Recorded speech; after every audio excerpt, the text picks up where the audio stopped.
মনে হয় দ্বিতীয় বিশ্বযুদ্ধে হিটলারের যে যুদ্ধংদেহী মনোভাব, দাম্ভিকতা,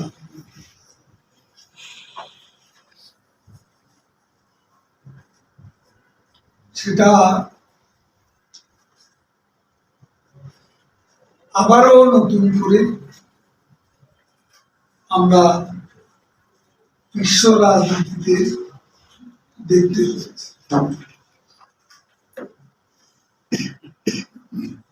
হিটলার যে হলোকাস্ট ঘটিয়েছে, 60 লাখ ইহুদিকে হত্যা করে, আজকে দেখা যাচ্ছে গাজায় গণহত্যার যে নায়ক একই রূপে আবির্ভূত হয়েছে ইসরায়েলের প্রধানমন্ত্রী নেতানিয়াহু। এই নেতানিয়াহু জাতিসংঘের প্রস্তাব মানে না, হোয়াইট হাউসকে তোয়াক্কা করে না, আমেরিকার প্রেসিডেন্টের কথা শুনে না, এবং সে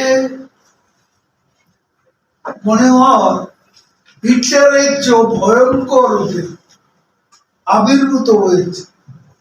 14,000 শিশুকে যে ইতিমধ্যে গাজাতে হত্যা করে ফেলেছে। এখন আসলে বর্তমান বিশ্বের মূল চালিকা শক্তি, মূল শক্তিধর ব্যক্তিকে, এটা যদি কেউ আজকে চিন্তা করে, ইরানের ইসরায়েল আক্রমণের পর পৃথিবীর ইনফ্লুয়েন্সিয়াল রাষ্ট্রগুলো আমেরিকা সহ ইসরায়েলকে উপদেশ দিয়েছিল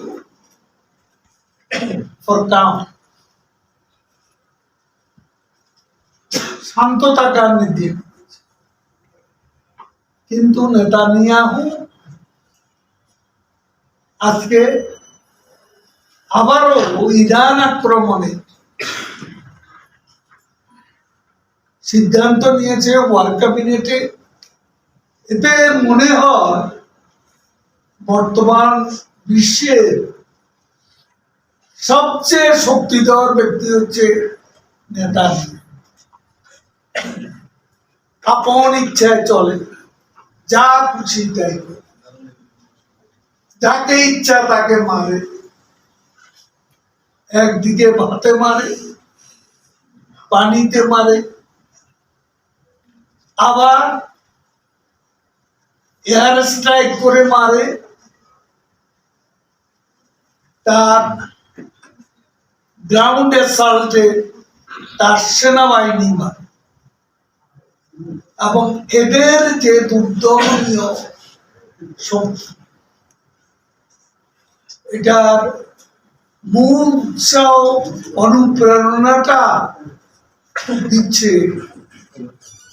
প্রধানমন্ত্রী নেতা। এটা বিশ্বের একটা ভয়ঙ্কর চিত্র, এবং সামনের দিনগুলোতে এই লোকটি তার দাপট মনে হয় হিটলার পৌঁছে দিবে। যাক, এর মধ্যে আজকে আগে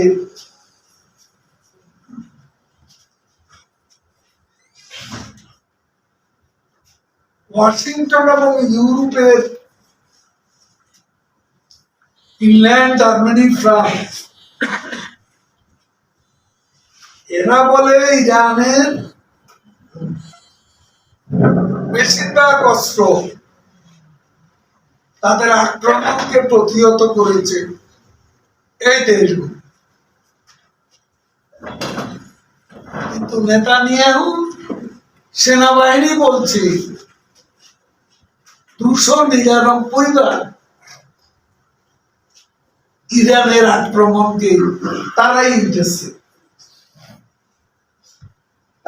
কারো কোনো কর্তৃত্ব নেই এখানে। নেতানিয়াহুই হচ্ছে এ যুগের রীতি, তার চেয়েও ভয়ঙ্কর মনে হয়, তার চেয়েও ভয়ঙ্কর এক যুক্তন্দায়ী নেতা এই বিশ্বে। শেষ পর্যন্ত কোথায় পরিস্থিতি গড়াবে আমরা জানি না। ইউক্রেনে এখনো যুদ্ধ চলছে, সুদানের যুদ্ধ ফরগটেন ওয়ার, ভুলে গেছে। অথচ সুদানের লক্ষ লক্ষ মানুষ না খেয়ে মরছে এবং রক্তপাত সেখানে পড়ছে। দক্ষিণ সুদান ভাগ হয়ে গেছে আগেই, এখন মনে হচ্ছে এই সুদানও জেনারেল বুরহান, জেনারেল হামাদের নেতৃত্বে আবারও দুই ভাগ হওয়ার আলমন আমরা দেখতে পাচ্ছি।